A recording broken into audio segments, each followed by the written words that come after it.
Hello, ladies and gentlemen, and welcome to this very special and much anticipated online Q&A event from RTS, RTS Scotland and BBC ahead of the emerging Mayflies, Andrea Gibbs' adaptation of Andrew O'Hagan's masterful, heart-rending, life-affirming novel, adapted for our viewing pleasure in two parts on BBC One, BBC Scotland and iPlayer very, very soon. My name is Paul English and it's my great pleasure to be your host for this evening. And I say that every time I do one of these things. And honestly, I mean it every single time because it is genuinely a pleasure. But this time, I really, really mean it. I read this book in 2 nights and immediately I ordered it for a bunch of boys that I grew up with. And I know for a fact that I wasn't the only one. It's one of the only books that I can remember not having to learn a line from, that I can remember the lines from. So please believe me, it is a great pleasure to have seen episode 1 and now to be speaking to some of the people who are taking Mr. O'Hagan's words from the page and bringing them to life and death on screen. So a very warm welcome from me and of course everyone watching to our guests, to Martin Compston who plays Jimmy, Tony Curran who plays Tully, Tracy Ifeachor who plays Iona, and also executive producer for Synchronicity Films, Claire Mundell. Now, before we get talking, I'm very pleased to be able to share an exclusive trailer. So let's take a wee look at that now. How long have you been friends? Forever. What's going on? It's cancer. I've got 4 months. He has to do everything he can to stay with me. I love you with all my heart, but I'm going to do it my way.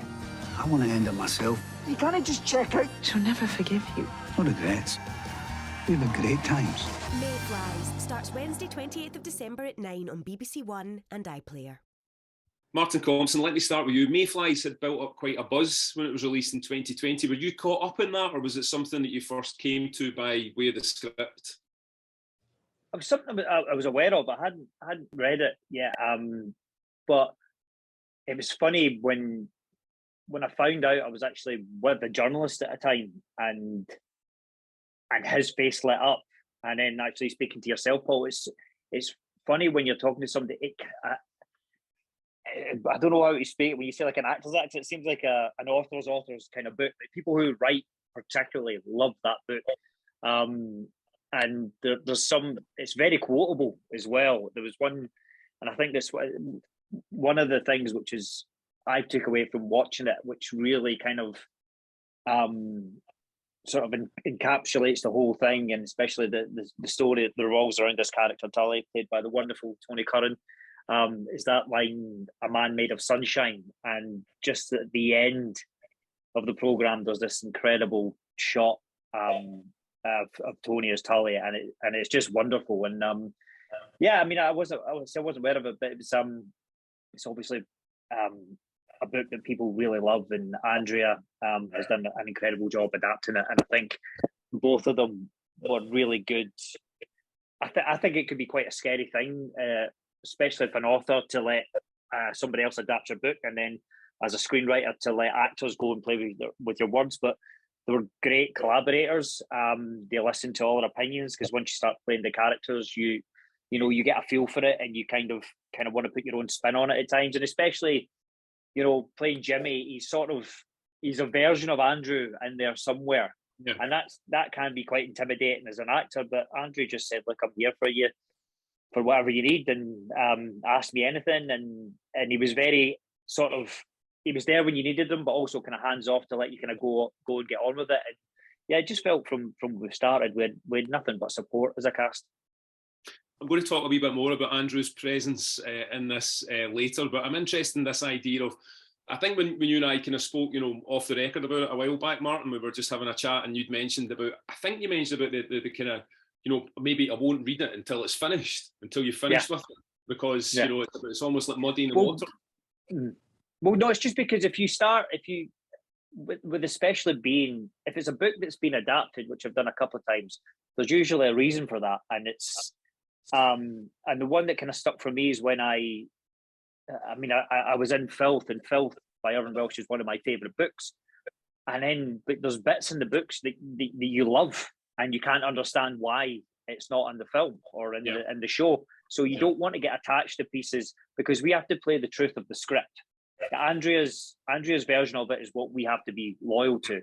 And if you start casting up bits from the book that you go, well, this should be there. Obviously, it's all influences. You can take great things from it in terms of just what you want to a character, but I find I can get quite obsessive, and then I could probably start arguing points, going, well, this happened in the book, which means this can't happen here, when it's kind of got no relevance when it all comes to the script that you're doing for TV. Tony, had you read it before? I hadn't, Paul. No, I hadn't. I'd heard of it though, because it won. Obviously, I live in LA. It won the LA Book Prize out here, and there's some, American friends of mine who love a good novel, and they'd read it, and I found myself talking to some friends of mine out here, and they're like, "Oh yeah, you doing this?" And they were all very excited. But as Martin mentioned, and Peter Mackie Burns, our director, of course, as an actor, you want to delve into the subject matter right away, and obviously I read the scripts and I enjoyed them. Andrea's, adaptation of the novel, but then Peter was like, I don't know if you should read the novel. So I started reading it, but then I stopped reading it because, as Martin mentioned, there's bits in it you can go, oh, you know what? Why is that not there, and stuff like that. So I have finished it since we've completed the shoot, but then as the big man said, you just sort of we're dealing with those two scripts, and that's what we have to go with, and that's what I was mainly concentrating on. Is that what they're calling you now, Martin? After the wee man, you're now the big man? I'll take it. Tracy, what was your introduction to the story? So I did read it, actually, and I really like reading them because I look for the essence of it. What is the essence of this piece? And then you read the script, and then you hope the essence has been captured. Because like Martin and Tony have already said, you're never going to get all of the bits that you want in there. And even if they are in there, your imagination is the most powerful thing, and it's the most personal thing. So it's never going to quite match up and be identical to what you had in mind. Fortunately, Andrea did such a great job with this one. She more than encompassed the essence of it. And it was so funny because I love to listen to novels. I love to listen to them and close my eyes and really put myself into that space. And when we went to Claire's house and they hosted us, obviously we all did our lateral flows and everything on the door, and we were there, and I said to Andrew, I said, I just finished listening to Mayflies, and I said, I really enjoyed it. I really enjoyed listening to it. I really enjoyed the story. I thought the reader was really good. And then he said, oh really? And I said, yes. And he said, it's funny because actually I voiced the audible book. You knew exactly what you were doing there. Yeah. I didn't, because can you imagine if I was like, oh my gosh, who was that reader? To be fair though, at the read through, Andrew read in for Limbo, and he did a version of a voice that one of his pals did, who it was based on, and it was utterly hilarious, this little character he was playing. And it kind of put all of us to shame a little bit. We're all sort of being the actor one, a bit reserved, like keeping your cards close to your chest, first day of school. And he was doing this little character. It was brilliant, but it put us all at ease to see what the author, he wasn't taking it as serious. So I suppose he was taking it serious doing that version of his pal, but to see the fun in it, because I think, especially for us three and Ashley, it's quite fucking relentlessly depressing in some ways, because it's like we have one little scene, myself and Tracy, welcome home, and it's kind of sweet, and then your kind of mate calls you and says, get up here, and something's wrong, and then the whole journey starts. So we're not living. So it was brilliant to watch the episode and see the young team, see the boys doing what they do, because it lifts the whole piece. But it was sometimes read-throughs can be quite nerve-wracking things, but to see the way Andrew was doing that character just gave you a little insight to the fun the kids had. and gives us little moments that we can latch onto, you know, see the life before the sort of the downward spiral. Absolutely. There's a heaviness to it, Paul, that when you read the story, and it was one of the notes that Peter would tell me. He would say, don't play the cancer, you know. It was too I'm like, well, I've got like 5 months to live. He's like, yeah, just keep that on hold. Because there was it was very moving watching both episodes, and a little terrifying. I think Martin mentioned that in an email, but when you finish on a job that has meant so much, I think everybody who was involved in it was very it's personal. Cancer, who hasn't it affected in many ways?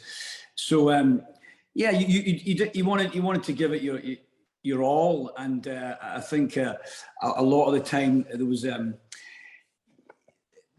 it needed so much levity to it, and then watching the whole thing, it was like, you know, I thought there was times could we have went heavier with it, and then I think sometimes people get the picture, you know. I think people see what's going on here, and there's moments that are very intense, but in some ways maybe we could have went further. But then I think actually, I think the story tells itself in many ways, and if you went any heavier, it might have been, you know, too much. Yeah, I think the character of Tully is also, you know, his coping mechanism is to be, you know, the sort of center of gallows humor. You know, he will never let that guard drop until, you know, the sort of absolute kind of moment when he has to. And I think it literally only happens like twice in the whole piece, you know. And I think humor is a key thing that sort of pulls you through it, but also just that sense of kind of love and nostalgia and joy that these two men are recounting, you know, as Jimmy tries to decide what he's going to do with this terrible moral dilemma that's been presented to him. You know, he goes home and revisits all those memories with those young boys, you know. So yeah, it's always a tricky balance to get that you know, those two storylines and the sort of weight of one over the other. But I mean, ultimately it's a story that is about male friendship, two men who love each other and who changed each other's lives in major ways, and now you know, one of them has this terrible proposition to put to the other. It's just a very human story, I think, you know. Obviously there's a lot of controversy on both sides around the topic of assisted dying, but this is a very human approach to it, you know, told through the it strikes me it's a story about living more than it's a story about dying, really. I think, and that's something that, you know, having read the book and having seen episode 1, I would say is still something I feel quite strongly. Claire, I wanted to speak to you from a production perspective about, I mean, Martin, I remember when we spoke a few weeks back in I think it was September time, and you were just about to start filming. Claire, I've just watched episode 1. You know, what happened? How can that possibly have happened? Well, can you see the polyfill around these, you know, lines in my eyes? It's probably the fastest commission and production that, you know, I remember ever since I made live telly, which was a while ago. But I mean, we were commissioned in June, I think, and we are delivering all episodes. Both episodes will be fully delivered, mixed and everything by 19th of December. But it was one of those opportunities that came along for a project like this, which we just had to grab it, to be honest, because I think, you know, when you're developing projects, obviously you hope every single one of them will go out into the world and get made. But, you know, I think a moment comes for a project, and when I saw that there was a desire at the BBC, at BBC Drama, to have a piece like this, and we had a piece that completely fitted into it, and we had developed the project on our own initially in-house, so we had already written the first script, developed that with Andrea and with Andrew. So we had that first episode that we could sell, if you like, to the BBC, and they read it, they loved the book, they're very aware of you know, what an important novel it is for Scotland, but also, you know, for the UK and internationally. Andrew's a really acclaimed Scottish author who speaks to a very wide readership and a wide generation, that it was sort of a no-brainer for the BBC. The big challenge for us was, can we deliver it in that time frame? And I mean, you know, I think everyone on the call will attest to the fact that it was, you know, right up to the wire. I mean, we only just locked episode 2, you know, on Friday, and it's Tuesday now. But then again, I've got to say, you know, it's kind of a nice antidote to the usual drama scenario, which is we all work on things for a year, 2 years, 3 years before you produce anything at the other end. So this one's quite a unique experience, I would say. Tell me why you felt it was. I mean, Andrew Hagan's written many novels over the years. Why was this a dead cert? Why was it such a scramble that this had to be brought to television? I mean, it's almost, this will still be a Christmas present for people this year, this book, you know, and they'll have watched it perhaps just before Christmas. No, absolutely, Paul. It's a classic. I mean, it is genuinely a classic. And I think that the quality of the writing, the tenderness of the story, the relevance of the story that Andrew's telling in Mayflies, actually for a contemporary audience living in the kind of world that we're all living in right now, we're revisiting a lot of the themes that the book explores and that these two characters grew up in, you know, terrible, you know, economic devastation in certain parts of working class Scotland, how that affects people's aspirations, their hopes and their dreams. And I think, I mean, I've been a big fan of Andrew's writing since the beginning, since he wrote The Missing. And I sort of followed his career. We were at uni at the same time. We have friends in common. And when I heard that this book was coming out, I managed to get the manuscript very early doors, read it, made an offer right away, because I couldn't have coped if anyone else had got it before we did. Right. I think as a Scottish production company, it's one of the things we love to do. We love to find those classic, iconic Scottish books and, you know, and try and get them made. So there's a lovely cameo from Andrew Hagan in there, which we'll leave until people see it for themselves if they spot it. But can you tell me about his involvement from the point of view of developing it for TV? Because, you know, the kind of the stylistic storytelling, you know, the devices that are used are different from the way that he tells it, and that kind of, you know, part 1, part 2 narrative. This is like, you know, a non-linear flashback narrative and so on. Was that his idea? Was it your idea? That was our idea. I think the book, as you know, falls into 2 halves: the young boy's story and then the older men's story. And I think that works brilliantly in the novel, because as the reader, you kind of fill in the intervening years, if you like, between the first part of the book and the second part of the book. But I think when you're telling a story on screen, you know, television eats up story, and we, you know, we're quite unafraid of the non-linear timeline, having made The Cry, you know, which was a non-linear timeline to sort of blow your brains really in such a kind of complicated way. But it just felt like the story in the past of the young boys provided a context for what Jimmy is going through in the dilemma in episode 1, in the sense that Tully has brought him back home to kind of remind him of who he is, remind him where he came from, remind him what they mean to each other, and then of course to deliver that killer question that he's got for Jimmy. And then in the second half, I think Tully is revisiting his past as well. So it seemed to us like the story in the past would work really well to help power the story in the present. Yeah. And I think that if you're making something for television, you've got to keep your audience in a kind of lean forward sort of scenario. I think if we had tried to make 2 episodes and mirror the structure of the book, they would just have felt completely unconnected to each other, whereas this way we kind of sew them together. Yeah. Hopefully. There's also, I mean, I've certainly been guilty of it myself recently, and in the past, where I've taken a photograph of myself and my pal now, and we've gone and recreated the one that we did in, like, you know, Woolworth's photo booth in 1989, and, you know, we've kind of like doing those kind of things. My dad, one of his very oldest pals, we restaged a photograph of them when they were wee boys, and they're both, you know, in their nearly 80 and thereabouts at the moment. There's something, I don't know if there's something in the ether about tapping into that sense of kind of, you know, nostalgia, and also the kind of importance of friendships, and perhaps even the importance of male friendships, and actually talking about the tenderness of these things, because they're maybe not always spoken about. Well, Paul, you know, like one of the things that struck us about this book was that it was almost radical in its approach to masculinity and the way that it discusses masculinity, because obviously, you know, toxic masculinity has become very much a subject matter that's covered in, you know, in the arts and on screen and film and whatever, and rightly so, because there are stories to be told there. But here was a book that just told quite a simple story in a way about friendship, and particularly about male friendship and the love between two male friends.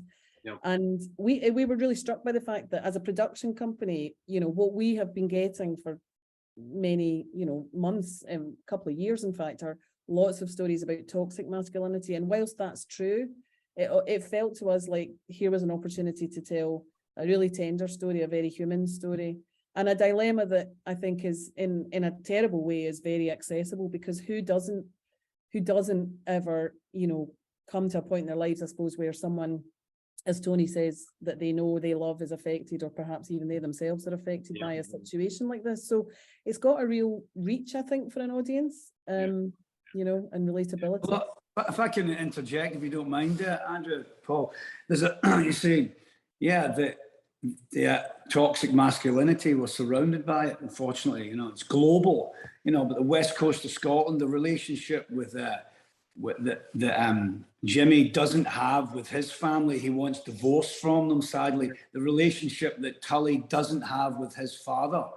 But then the way that Andrew deals with it is that you say toxic masculinity, but then there's tender, as you say, tender masculinity, with the way that you don't see it a lot on television. You know, when I put my head towards Jimmy and I tell him that I'm in trouble with the way these guys are embracing, you know. I mean, I did that as a kid, you know. I think one of the most moving and powerful, yes, it's about cancer, yes, it's about euthanasia, but ultimately, as Paul, you mentioned, it's about a living story as opposed to someone who's on their way out. It's life affirming, it's human. And I think, as Martin, Tracy, you mentioned earlier about those photographs, those snippets, we're also engrossed in our computers these days. And sometimes I pull out old photographs. In fact, I had some of Martin and me the other day. When I used to live in West Hollywood, Martin Compston first came to America. It was like photographs, like actual tactile pictures. And those little freeze frame moments were so moving and so poignant. And as you mentioned, Claire, they brought the past to the present and vice versa. And then the closing sequence, which I won't talk too much about, but it was so very powerful and so very moving that it transcended what I was watching. It totally threw me personally into my past, into what, you know, what my life has been and where I came from as well. And I thought that's why I was in a complete mess at the end of it, because it was so beautifully edited and shot and acted and produced that we have to stay in the moment. We do get ahead of ourselves these days, constantly on, you know, the digital world, but also looking back, I think is an important factor as well to do. And I think that this show does, hopefully will make people think about that as well, you know.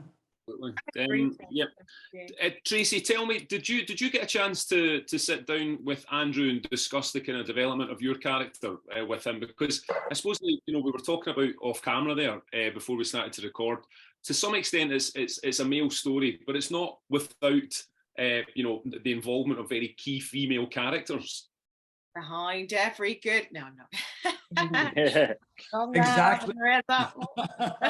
even if it's the mother, there's still a strong woman there. So I would say, for me, when I read it and all the way through, because I think a lot of people, when they hear it, what the subject matter is, they may be put off slightly, or they may feel like they don't really want to engage with something so sad. But as we've already discussed, there's so much joy there. And then for me, reading it and in all the conversations, because it is pulled from Andrew's life, and many people who are behind the making of this, they have sort of similar experiences and stories, and that's what makes it all the more real and lived in. There's nothing cliche about it, and more poignant. And yes, you do get this piece of information that sends them on a journey, but you also, for me, it's about what happens when someone you care about gets horrendous news, and the decisions, and how does that affect all the other relationships around it. Yes, this person has cancer, yes, it is terminal, but life still has to continue in that moment, and up to that point, and after that point, for those around them. And so it hopefully it will be a thought-provoking piece as well. What would you do in that situation? What do you think about people who are faced with a series of really bad options? I don't think anyone wakes up in the morning and goes, yes, I really want to do that. I think they find themselves there. And this piece doesn't comment on it one way or another, but what happens to those relationships when something bad comes in, life-changing news comes in? How do other people change as a result of that? And how does it affect other marriages? Jimmy and Iona, myself and Martin, are married in the piece, and we see how it affects their marriage and their relationship and those around them, and the different choices that they make, and the time that they take to kind of spend with their friend. And so I think it's about, for me reading it, it was always about that. And Peter's always like, not about the cancer, it's not just the cancer, it's about all these other amazing relationships. Definitely. And at the heart of that, Jimmy and Tully, and I wonder if if I was a fly in the wall, I would have loved to have been a fly in the wall during the discussions around casting Claire, or indeed Martin / Tony, because you guys obviously, you've already mentioned it, Tony, you have a friendship that goes back over a significant period of time now. So that must have made the two of you had an inbuilt dynamic as actors working with each other there already, but you also had a kind of the emotional connection of being friends. If I can come to you, Claire, in a second, once Martin and Tony have answered this, how important was that to you both when you were playing this part, Martin? Hugely. And hopefully it comes across on the screen. I mean, it's always an advantage when you start working with somebody who you trust and who you love, and you're excited to work with them, whatever it was. But when it's something like this, it's probably the most emotionally present I've been in a job, in terms of, as actor, we'll get different tools and different mechanisms. I've done stuff which have been pretty dark and stuff, and you go in your head in different places to get where you need to go. But with this, just with the words and the material, and it being Tony, it felt very real at times, which kind of made it all kind of supercharged. And also within that, I think I've described the big man as the most effervescent nuisance I've ever had the privilege of having in my life. There's nobody quite like Tony. He's just a ball of energy, and I think Jimmy's got a line in it called The Life Force. And when I was reading that, Tony was already cast. I couldn't imagine anybody better to play that part. That is just Tony. Around him, everybody just loves being around him. He kind of lights up the room. Very, very funny, very, very naive and love at times. Just kind of loves everybody around him. He's just a fantastic big guy to be around. And I think that just seeps into Tully, and then the heartache of that, seeing the sort of life being sort of drained out of somebody with that, just all sort of come into this big melting pot. and and there was a moment as well, which I hope was, we were filming on a beach in Ayrshire, and Celtic were playing a small team called Real Madrid that night, and we were trying to see if we could get away. And I've got a season book at a certain part of the stadium, and Tony finished before me that day and headed up from there back up to Glasgow, and we said, well, we try and meet to the game, and I'd overrun. I said, look, mate, I can't get to you before it. I'll try and meet you after it, or if not, I'll see you at work tomorrow. And I got straight to the game, and as I was running up the stairs, one of my mates said, I think your pal's sitting beside us. So in this stadium of 60,000 people, the seat right next to me was Tony Curran, and we just burst out laughing and went, this has to be a sign. Unfortunately, it wasn't a sign for Celtic. We got pumped, but we thought there had to be a bigger sign of a wider thing. And it was a Tully Jimmy moment. We sort of embraced each other and laughed, and everybody around us went, "Oh, they're a pair of actors," you know. It was very like, "Oh, cool, 60,000 people, and I'm sat next to you." It was kind of wonderful. Very see, it was lovely. There'd been a couple of moments that we went to see the brilliant Dermot Kennedy. And if anybody's listened to Dermot, I mean, he's got an incredible voice, but his lyrics and we practically just held each other sobbing during that gig, you know. But it was all these, but you never know these words, because as well, it's one of the things you said about the casting. It was so quick that you just read it and you go, these scripts are great. My mate's on it, you know. Synchronicity have got such a great track record. You go, it's a no-brainer. But then you start filming it, and you go, Jesus, man, this is tough. You know, every day was something. It was the last time. It was the last time of something. Everything was so emotionally charged. It took a lot out of you. So we just needed something. And then when I said we went to see Dermot that night, it gives you, just listening to him, the both of us said, right, I think it was like the last week, and we said, right, let's go again, big man. Let's try and bring this home. Absolutely. Music is obviously a very key part of this story too, and I'll ask you a question about that in a second. But Claire, if you could, what was the significance when it came to casting these two guys, given that you knew that they had a friendship? Did you think, you know, there were some of the work, given the kind of the quick turnaround, some of the work was already done? There was the development. They've been developing this in some level for years. Yeah, absolutely. You know, I think you know, if it's a rom-com, you look for chemistry between, you know, your co-leads, and in this story, you know, it's kind of a male rom-com in a way, isn't it? And we knew that we needed two actors who could have that, you know, that sort of sense that they had known each other all their lives, that they had shared things together, that they had a sort of level of understanding, of shared humor, you know, the way in which the characters refer to, you know, quotes from movies and books and everything. And you know, we wanted to make sure also that these were actors who could play characters, and that they would understand the context of these men, you know, from working class parts of Scotland, West Coast of Scotland. And I think on screen, I think that friendship, that real life friendship between Tony and Martin, I mean, it kind of pours out the screen at you. You know, there's a scene in the garden table, by one of the characters' garden tables in episode 2, when the decision has been made, and you know, they hug each other, and there were tears everywhere, you know, in front of the camera, behind the camera. I mean, it became a running joke on set, really, that, you know, we had to be sponsored by Kleenex, because everybody was genuinely in bits. I mean, we filmed some scenes in a hospital set with Ashley and Tony, which you'll see when you watch episode 2. And I mean, that's amazing. That's the first time I've seen it. The scene with the two of them on the bed. Yeah, I was in pieces.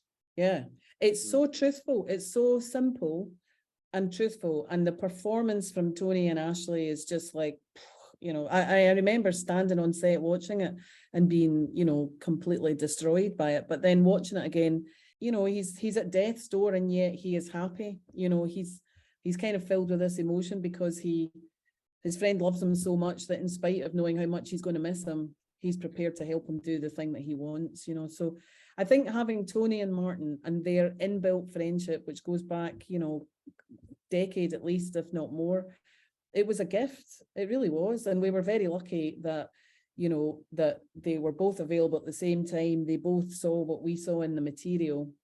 And it was a joy to watch. I mean, it was just a joy. And as Martin says, it was intense. I mean, every day was intense. The schedule was intense. The pace was intense. But the material that the actors were performing was intense every day. You know, the final scenes at the clinic are incredible, you know, incredible. And all credit to our wonderful cast for delivering on those characters and Andrea's beautiful script. Was it 3.5 weeks we shot? Or was it, how long was it? It was really We short. shot for 27 days. The whole thing? The whole thing, yep. That's incredible. Oh, Yep. We had one, I think, one GV, one pickup day for GVs, yeah. As the props guys told me at the wrap party, it was 57 locations in 27 days. They really wanted me to remember that. You've either broken new ground in the industry, Claire, or you've made a lot of enemies in the future. Well, I've certainly everybody want everything. Broken a few backs, I think. No, it was an amazing effort from an incredible team of people, all the way from the runners all the way to our writer, you know, author, director, Peter, Brian. I think everybody loves the material so much, and we just wanted to make a sophisticated emotional drama about, you know, young men in the 80s with culture and life and everything ahead of them, and these two older men, you know, facing this big dilemma. Such a human story.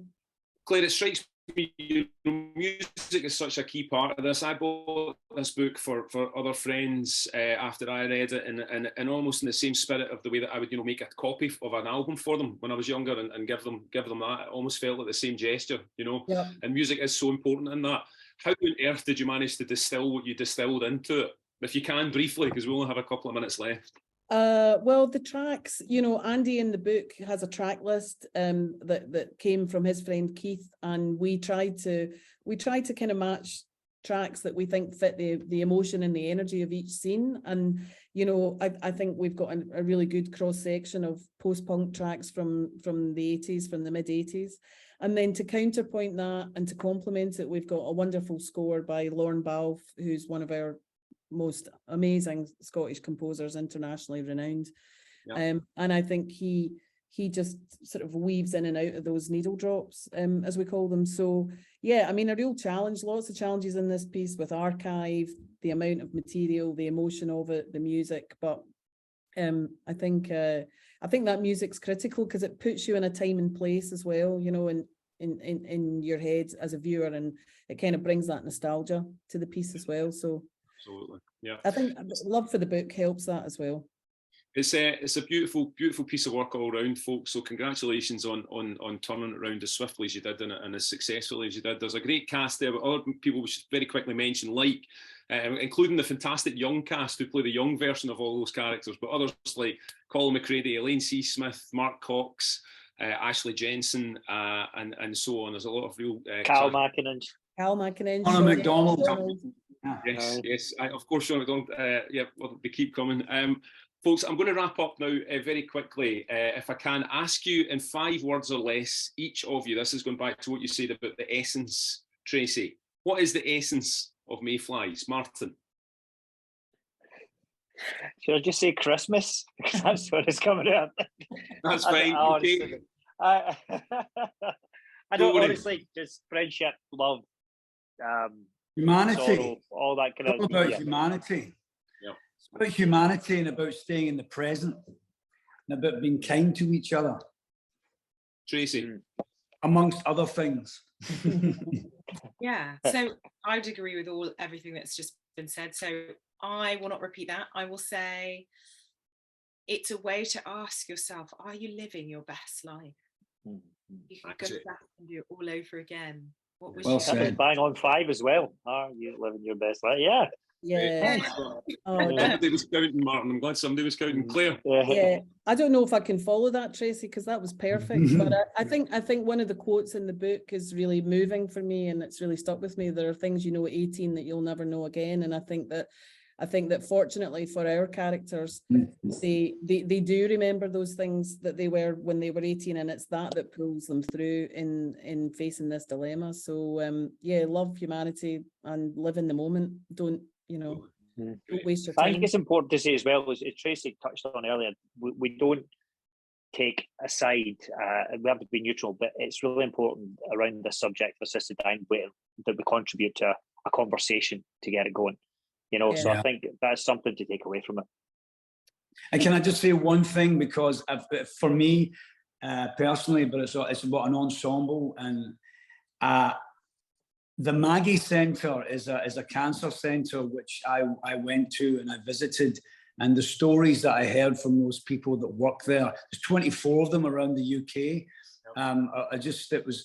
It was just so informative for me and moving that I don't know if I could have, I don't know if I could have given the performance or done what I'd done in the show with all my comrades and my sisters and brothers if it wasn't for going to the Maggie Centre and speaking to Martin, who was a gentleman who had terminal cancer and who spoke to me about it. So I want to thank them for that as well, because the information they gave me was invaluable, and the love and compassion that they show and the ability and the energy they have for what they do is just incredible. Absolutely. Here on that, Tony. Well, folks, sad to say we're just about out of time for this one. Remember, keep your eyes peeled for a transmission date for Mayflies, which is coming soon to BBC One, BBC Scotland and BBC iPlayer. I'm Paul English, and it's been my pleasure on behalf of RTS, RTS Scotland and BBC to speak to my guest today about this truly special piece of work. So thank you to Claire Mundell, Martin Compston, Tony Curran and Tracy Ifeachor. It's been wonderful to have you folks. Thank you for watching. Thank you for having us. Cheers, Paul. All the best. Thank you, Paul. Bye, guys.